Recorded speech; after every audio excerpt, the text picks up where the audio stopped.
Knowing the Time of the End. BD number 3560. September 27, 1945.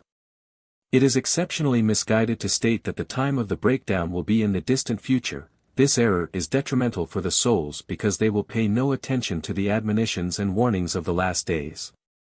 But it is equally misguided trying to determine the point in time, for this knowledge is concealed from people. God always refers to the near end through seers and prophets in order to encourage people to live according to a quickly occurring end, in order to make them aware of their responsibility towards their souls and to constantly prepare themselves for the end. The end is near, yet no one but God knows the day.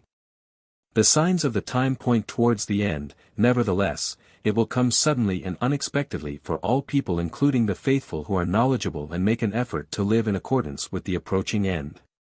Human mind and human intellect will never be able to penetrate the divine plan of eternity and therefore never be able to determine the time nor the manner of the end. Only where the Spirit of God is at work, He will instruct people as to how the end will take place, yet always leaving the day and the hour open when it happens. For this knowledge is God's prerogative and therefore concealed to people.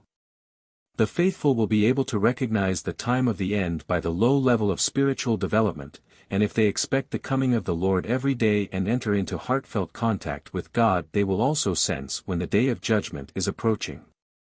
But anyone who wants to calculate the time in advance, anyone who deems himself to know without the obvious working of the Spirit, will be mistaken in his announcement. People should not believe him, for he only contributes towards increasing the unbelief in the end.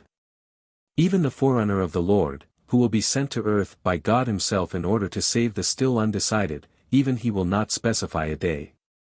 He, too, will proclaim the imminent end and admonish people to expect it daily and hourly. He will be enlightened by the Spirit of God, and the Father Spirit, who speaks in and through him, truly knows the day and the hour. And yet he, too, will still keep it secret from people because the knowledge of it will be of no use to them. And thus, the hour will come suddenly and unexpectedly, as it was proclaimed by God. His voice will resound in the midst of the euphoria of the world, to the horror of the unbelievers but to the comfort and joy of those who are faithful. Amen.